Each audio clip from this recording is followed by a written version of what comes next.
Hey guys, thanks for tuning in to ForgottenWeapons.com. I'm Ian McCollum, and a question that's been on people's minds is, will forced reset triggers kill off the value of transferable machine guns? This is a pretty valid question, and there are good reasons to think that they will. Why would you go spend $30,000 or $40,000 on a registered transferable AR if you can go spend, I don't know, ballpark $1,000 on a generic AR and a couple $100 on a forced reset trigger and have something that does exactly the same thing? Without the registration, well, without the tax stamp, there's no tax on it anymore, which is really nice. Why would someone spend, 40 times as much money to get essentially the same thing? And we actually got an interesting piece of data on this recently that suggests to me that they will, in fact, continue to spend that money, and forced reset triggers are not going to have a significant impact on the value of transferable machine guns. And I think it's worth talking about why that might be, and showing you some of the background, some of the data that we now have that suggests that that's the case. So I want to start out by mentioning that this question has been around for a while. Obviously, the perennial one that people want to ask is, will killing off the NFA completely tank the value of transferable machine guns? And the answer there is, it would definitely reduce the value, but not universally, and it would maybe not necessarily in the way people expect. And the reason for that is, well, essentially it ties back to the fact that we have a multi-tiered system of machine gun ownership here in the United States. And it's worth covering this as some background for you first, before we go any deeper. At the first level, we have transferable machine guns. And the legal status of these things is that if you can own a firearm at all, you can own a transferable machine gun. That's hence the term transferable. It can transfer to anyone. We have a system that requires a background check and used to require payment of a tax to transfer the ownership. There is no license to own a machine gun. It's just transfer of ownership is taxed. It's now taxed at $0, which is kind of a weird situation, but we'll very happily go with that.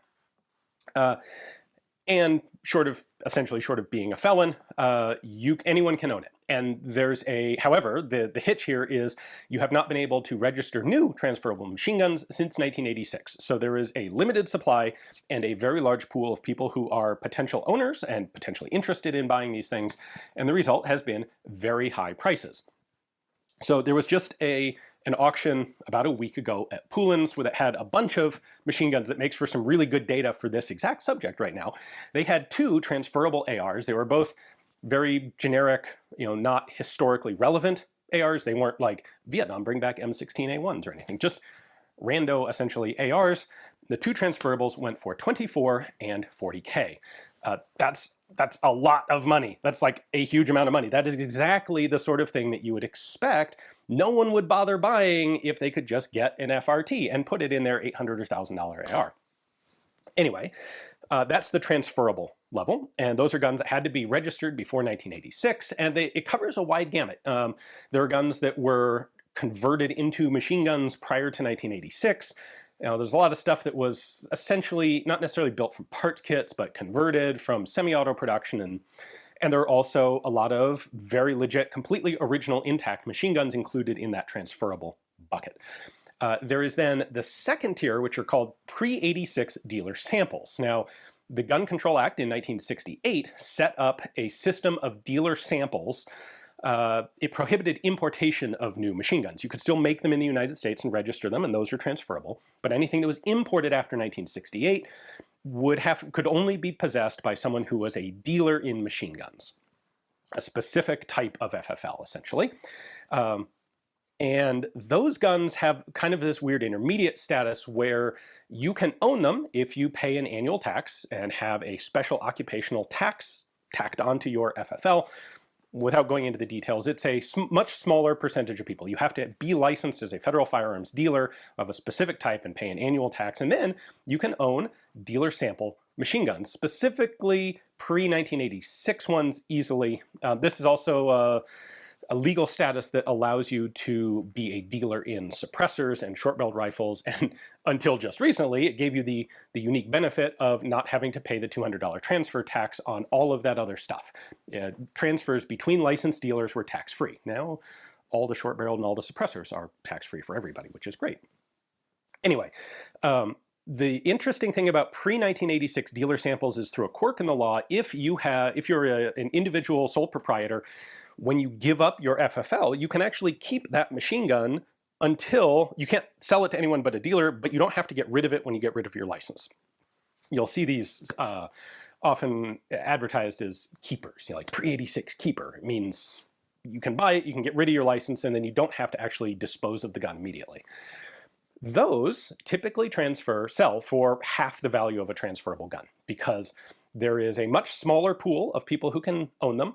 There isn't necessarily that much of a bigger pool of available guns. It's pre-86s are kind of a weird small category, but because the ownership is limited to people with special occupational tax licenses and FFLs, they go for about half as much as transferable. So you then have the third tier, which are post-1986 dealer samples. These are guns that, again, can only be possessed by licensed dealers or law enforcement or military, but they cannot be transferred to other dealers except either when someone's going out of business, which is a weird side issue that's beyond the scope of this video, but primarily you have to have a letter requesting demonstration of one of these guns from a potential client, a law enforcement or military agency, and then as a dealer you can get one in order to demonstrate the gun to a military or police client. These things have an even more restrictive pool of owners. It's not just anyone with an SOT really, it's a little more limited to specific types of FFLs. And when you get rid of your FFL, you have to liquidate all of the post-86 dealer samples that you have. So they're a lot less valuable. You don't get to keep the gun. It's a sort of a temporary ownership status. And as a result, those go for about half as much as pre-86 dealer samples. Now, this recent auction at Poulin didn't have any post-86 ARs. Those are really a weird thing because ARs are mostly made in the US, so there aren't a lot that were imported in the 70s and early 80s. There aren't a lot of pre-86 ARs out there, but the post-86s they had, very interestingly, complete guns were selling for between $4,500 and $7,500, like real money, considering this is a gun that you have to get rid of if you get rid of your license. It's sort of a temporary ownership thing. Guns that had historical relevance, which these did. These were guns that were things like M16A2s, M4s. They were not just like random PSA parts kits with a third pinhole drilled in them. These things were still selling for reasonable money. If you take 75 and you double it, you're gonna get roughly a value of 15,000 for a hypothetical pre-86. Double that to 30K and you're at right where we see guns in the same auction selling that are transferable. So like this half and half pricing tier fits up with our data from this particular auction. It's also interesting that they had, this auction actually had the whole collection from the Shooter's Outpost Museum in Hooksett, New Hampshire, which is a place I actually filmed a bunch of videos. And a ton of those guns were dealer samples. So it was interesting to see a bunch of dealer samples offered at public auction to see what they would go for. And they had a bunch, probably at least a dozen, essentially just post-86 full auto lower receivers. Some of them complete lowers with fire control groups. Some of them just stripped registered full auto lowers. Again, post-86 can only be owned by a limited subset of dealers, can't be held after you give up your license. And even those lowers were selling for $1,000 to $2,500. Like actually still surprising money. Now here's where this auction got really interesting. They had 2 drop-in auto sears, and that is a technology that is like so spicy as far as YouTube is concerned that I don't think I could actually post a video without getting a channel strike for it. A drop-in auto sear is a device that was legal before 1986, as long as it was registered. It's this little super janky piece of metal that you drop into the back of an AR receiver, and it converts it into full auto. It essentially just, it's what the name says. It's an auto sear that just drops into the gun. And they don't work universally, but most ARs will accept them. And there were 2 of these that were actually registered and transferable, because they were made in the US and they were made before 86 and registered before 86, and they sold for $40,000 and $52,000, double the price of an actual complete registered transferable AR. Insane amount of money for these things. And the reason for that is, unlike a standard registered receiver gun, a drop-in auto sear is a self-contained legal machine gun, and it can be moved from gun to gun to gun to gun. And so if you have one of, I don't know, like a Fight Light belt-fed AR upper you can drop a drop-in auto sear into your lower for that, and presto, full auto. Or if you have a 22 conversion you want to turn into a super entertaining, fun toy, like full auto 22s are fantastically good times. Or you have a 9mm carbine or whatever, you can just move this thing around. And you would think that people would do the same thing with an FRT and get basically the same result for 1% the money instead of spending $52,000 on a registered drop-in auto sear. And yet the fact that it was not just one, but two of these that sold for this sort of money suggests to me that we are not going to see the value of transferable machine guns suddenly plummet because FRTs are available.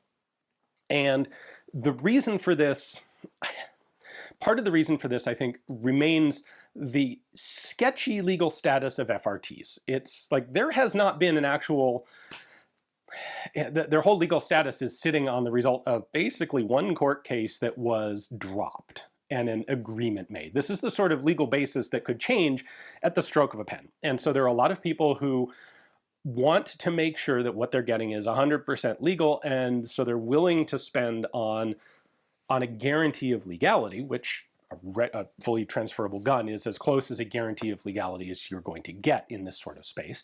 But even that, like, it's surprising to me to see there still being such a huge value placed on something like a drop-in auto sear. And we don't see the value of any of the other categories of these guns dropping substantially. There are some fluctuations.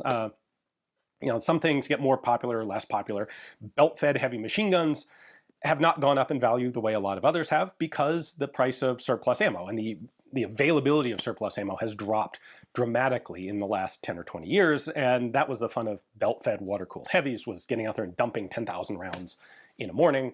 And you can't really affordably do that in a way you could 20 years ago. And so the value of those guns has been pretty stagnant compared to things like HKs and ARs that have gone up quite a lot.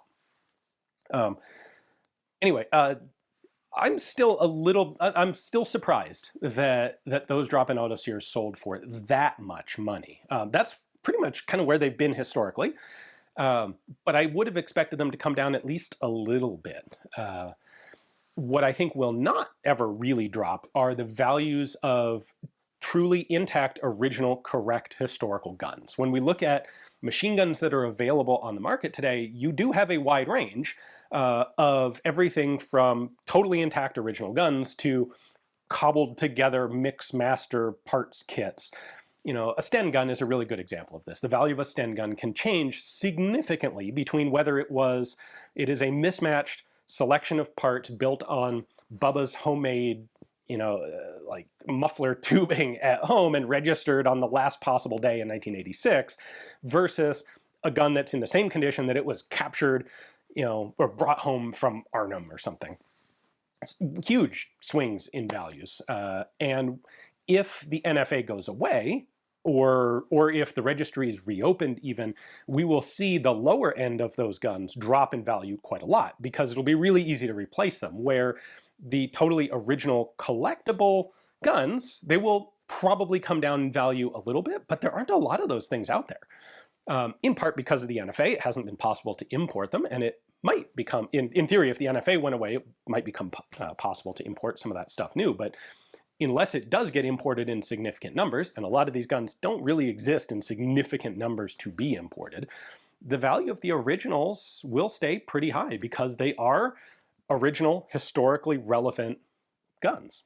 Anyway, I'm rambling a bit now. The point of this video was originally just to point out, like, these drop-in auto sears are not dropping in value, even to my surprise. So, interesting data point. There is another big auction coming up at Morphy's in about 2 months, and I'm not sure exactly what they're going to have yet, but it's definitely going to be interesting to me to keep an eye on that one and see what sort of hammer values we get for some of this sort of related stuff there. So I will do a follow-up after that Morphy's event, and just to see what the state of the market is with FRTs being super readily available. Anyway, hopefully you guys found this interesting. Thanks for watching.